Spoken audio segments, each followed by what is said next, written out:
Welcome back to B2B Growth. I'm Logan Lyles with Sweetfish Media. Today, I'm joined by Dave Gordon. He's the CMO of Gallagher Bassett, a keynote speaker, co-founder of Gordon Creative, and author of TIP, a simple strategy to inspire high performance and lasting success. Dave, welcome to the show. How's it going today? Hey, Logan, it's going well. Glad to be here. Thanks for having me.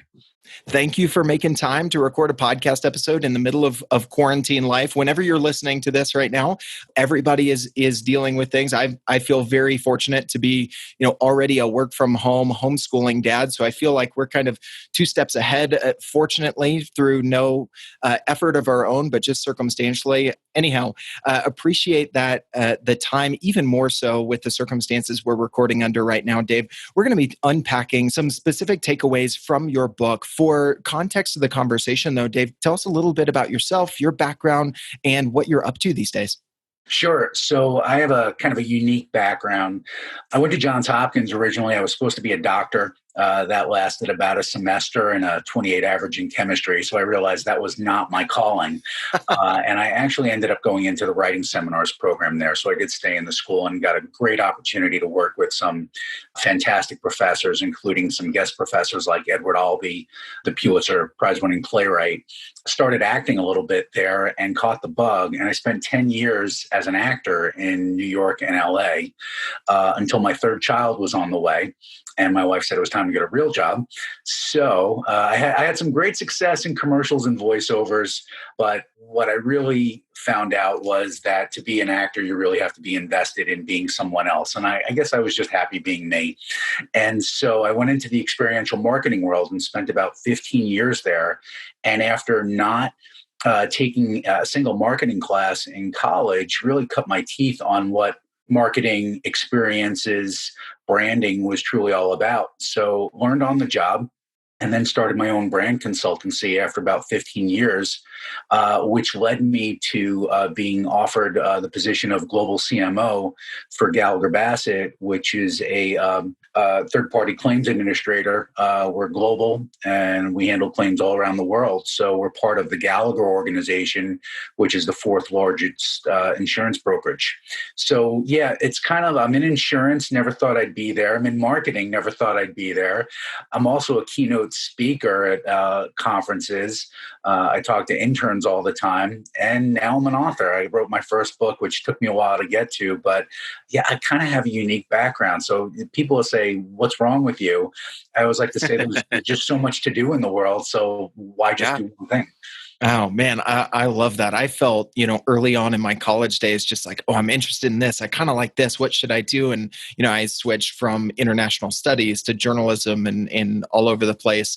I love hearing those kind of background stories and how they inform your approach as a marketer. I know we're going to be talking about some lessons from your book, especially for marketing leaders. So starting out, studying to be a doctor, years in acting, now running marketing, in the insurance sector. What led you to write this book? And tell us a little bit about what it's all about as it relates to your journey and the lessons along the way and the things that you really felt needed to be shared. Sure. And I'm glad you used the word journey because that's really what the book is about. So it's a book, it's called TIP, and TIP stands for Take It Personally. And the full title is TIP, a simple strategy to inspire high performance and lasting success. And it's written as a business fable. So very much in the same style as like a Pat Lencioni, if you're a fan of his work, where there's a story and then there's a strategy in the back. And so when you use the word journey, the book itself is the journey of a main character. His name's Brian Davis.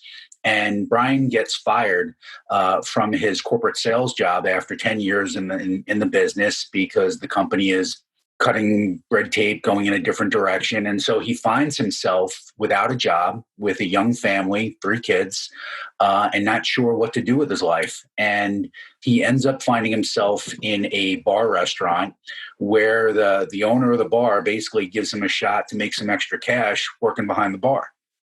That is a personal experience because not the fired part. I wasn't fired, but as an actor, I think I mentioned I was an actor. When you're an actor in New York, you're also a bartender or a waiter or a temp right, or whatever. Right. And so I did bartend for a number of years. And I always knew that I would write something about the bar restaurant industry because that's where you meet all these different amazing, informative people. And so the book is a business fable that basically takes this person on this journey of going from somebody who has no value to somebody who learns what his strengths are, what his value is, how to build his own personal brand to then help the bigger, larger corporate brand that eventually I won't give away the ending, but it's not a sad ending. So the whole idea there is that it's a journey that I've written it, I published it. Wiley published the book for me. It's been out on the market for it'll be 2 months this coming Sunday, and the feedback I've gotten, the response I've gotten on Amazon, and people just emailing me has basically said, "I see myself in the main character. I see myself." In the challenges, and that was what I was hoping for, was that people would see the journey and then relate it to their own journey and then realize, okay, this is a strategy that I can follow. And so how do I market myself? How do I brand myself so that I can find the best position for me? And I think, like I said, I've had a lot of jobs and I've had a number of careers, but I've been me. I've been me for the most part, my strengths, my weaknesses, and I've tried to bring my value to whatever job, whatever industry I've been in. So the fact that this book and most of the scenes take place either in a bar restaurant or in the hospitality industry in hotels kind of makes it a little bit of a science fiction book right now in the midst of this crisis. But it really is about learning from your experiences and learning from the other people on your journey. So I know that's a long answer, but that is really the impulse. I took me about 9 years to finally put the words down of what I truly wanted to say. I finally let go of the characters, and I knew that there was a main message I needed to get out there. And I'm really glad I did because the feedback's been phenomenal. I love that. I want to key in on some of the feedback that you've been getting there, Dave. We've talked at length on this show about, the personal brands of your executive team, of your marketing leadership, of, whoever those subject matter experts are within your team for external facing, for building authority and humanizing your business to the audience you're trying to reach. In this book, you're talking a little bit more about personal brand as it relates to the organization itself. What are some of those elements in the challenges and the ways that the challenges are overcome without giving too much of the story away that people are most resonating with? What are some of the common themes in those comments, that feedback that you're getting, that people are seeing and that they're realizing, this is kind of the shift I probably need to make? Yeah, so I think it's a great question. And I think what a lot of people have come back to me with is this idea that when they're part of a bigger team, they feel like, okay, if I work for a large organization, right, a multinational organization that has a strong brand, that I can just go in there and do my job and not worry about it, right, that the brand will carry me. And I think after reading the book, what people realize is that a larger brand, when we think about B2B branding, that brand is made up of both team brands and then individual brands. And if one person or one team falters, that weakens the brand itself. So if you go into whether it's, I always like to think that you're either auditioning for the job you have or the job that you want every single day, right? That if you go into work thinking, yep, I got this, this is always going to be my job, you're doomed to be a Brian Davis. You're doomed to be fired after 10 years. And so, and unfortunately, I think in this time of the COVID-19 crisis, there's going to be a lot of people that are going to be out there looking for jobs. And so the question is, okay, you're going into a room. Again, I used to be an actor, and you're auditioning for a job that you don't have yet.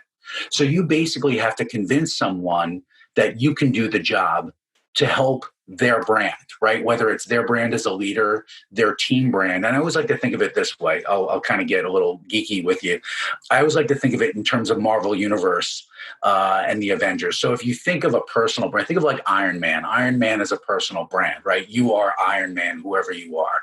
Okay, but you're also part of a team. You're part of the Avengers, and the Avengers has their brand, right? But you're also part of a corporate entity, and that's Marvel Universe. And every one of those brands has to link up and be aligned and be authentic, and everybody has to be accountable. Otherwise, it doesn't work. Right. And so if you think about what people have been coming back to me with is, I never thought it would matter as much to what I'm doing. And so now I know that my brand matters. Now I know that my brand has, if I can bring value, then and people within my team, within my organization see the value, then I know I have some security and I know I have a future. Does that make sense?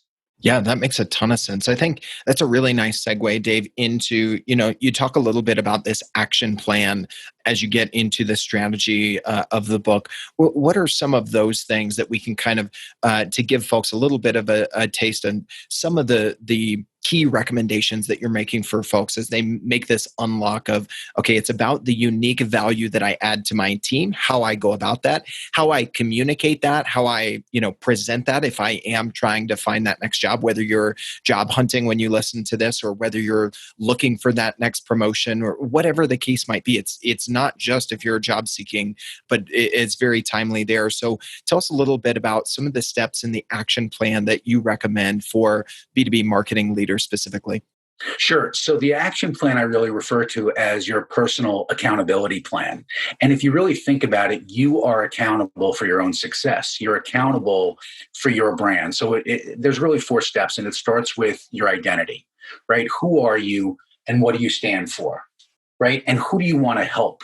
If you really think about that, you're there. You're in business, your job, you're there to help someone. It might be someone on your team. It might be your manager. It might even be a customer, but you're there to help someone. So you have to think of it in terms of who do I want to help? So that's step 1. And a lot of people, they don't do that, right? It's very easy to identify someone else. It's very easy to tell someone who they are and what their strengths and weaknesses are. But until you actually do that, until you define who you are and your identity, other people are going to define you for you. And nobody wants that. So if you can say, okay, this is who I am, right? So the first step is your identity. And I'll break it down into a very simple term. Can you identify yourself in one word, right? If you think of a brand can be identified in one word. Volvo is known for one thing. It's known for safety, right? Across the world, because they always put out messaging, because they understand that they are, if you want a safe car, you get a Volvo. So who are you and what's your brand? What's your one word? And that's what this main character has to go through the book and figure out. By the end, he figures out what his word is and then is able to communicate that, which is the second step. The action plan is, how are you communicating your brand? Are you consistent or are you inconsistent? Right? Whatever that word is, whatever your brand is, you've got to be consistent in how you go out the door. The third thing is actions, right? You could say who you are, but at the end of the day, are you delivering on your promise? And when we think about what a brand is, whether it's a person, a team, a company, a service, a brand is a promise. It's a promise of unique value. And your ability to deliver on that promise is so important, because if you're not delivering, then it's an empty promise and therefore your brand is worthless, right? So if you think about your identity, how you communicate it, your actions that deliver on the promise, when you do those things, you'll ultimately provide unique value. And that's the thing. And when we think about people in their jobs, where's the unique value coming from? If you have a lot of unique value, then you're probably consulting with someone, you're helping build their brand, you're helping build the company. But if there's no unique value, then you're really just a commodity. You're really just a placeholder. And at the end of the day, I always like to say that, from my acting days, there's a difference. You're either a stand-in or a stand-out. I always remember my agent telling me that when I started. A stand-in basically stands in the hot lights. They stand in the cold weather, right? They wait for the camera to be set up so that the standout, the star, can step in and do their job. And I always like to think, if you think of yourself, are you a stand-in or a standout in your organization, your team? It's the standouts that make the money. It's the standouts that have the value. The stand-ins are really just there until a standout can show up. Make sense? Hey everybody, Logan with Sweetfish here. I had to take just a second today to share with you another podcast that's in my regular listening rotation. The Sales Engagement Podcast has some great interviews, and you pick up a lot of best practices from revenue leaders that are doing the job day in and day out. I've picked up so much learning from other sales leaders that are featured on this show. One of my favorites is 7 things marketing wished sales knew about nurturing leads. So check out the Sales Engagement Podcast wherever you do your listening. And by the way, if you're not following Scott Barker on LinkedIn, you should do that too. All right, let's get back to the show. Man, I love that, Dave. So start with identity, how you communicate that, how you act on that and demonstrate what you're communicating, and so that there's not alignment there and just, let's call it what it is, hypocrisy. And then that leads to delivering value. I love what you said there. If the end goal is delivering your unique value, which is going to propel you forward in your career, is going to help you land that job because you're communicating that value and demonstrating it. You started with the identity, which a lot of people say, well, who are you? And it can sound a little fluffy. You brought it home right there. You said, who can you help? And I don't think there's any more timely thing for us to think about, especially as we deal with the COVID pandemic and everything, no matter what sort of role, what your company's going through, if it's going through, a contraction, if you're, somewhat leveraging this, if there are some folks that are seeing kind of both sides of the economic coin right now, right?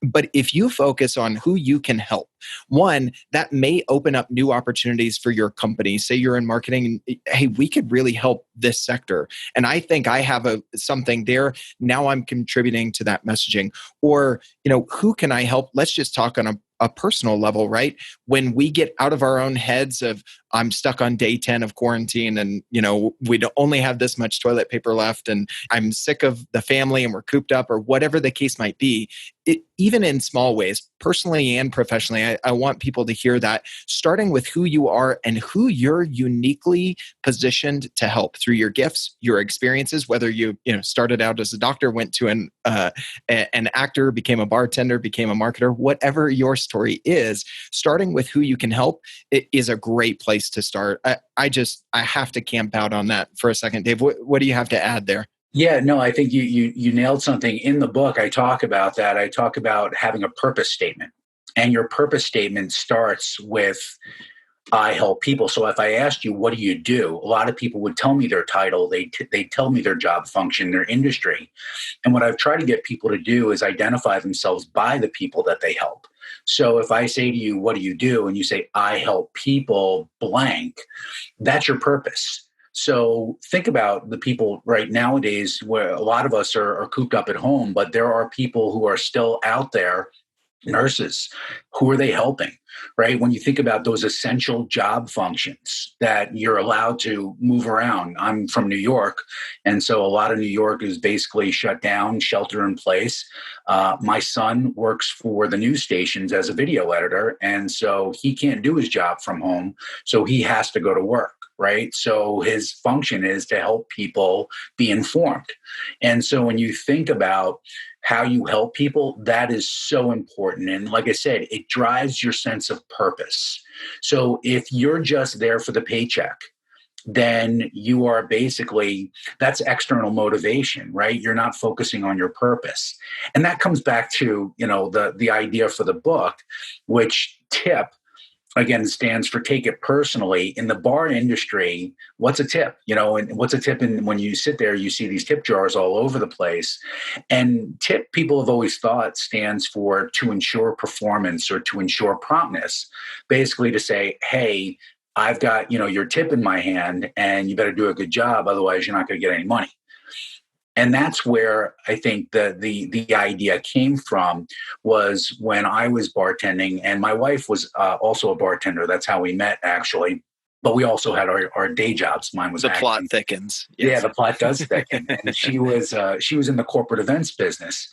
And so it's funny. She came home one night and she said, this whole this whole corporate thing. Like if I just put a tip cup on my desk and then when somebody asked me to go do something and they threw, a couple of bucks into the tip jar, that would make it easier. And we laughed about it, right? And we thought, oh, that wouldn't that be funny? But in essence, when you really think about what that is, that's external motivation.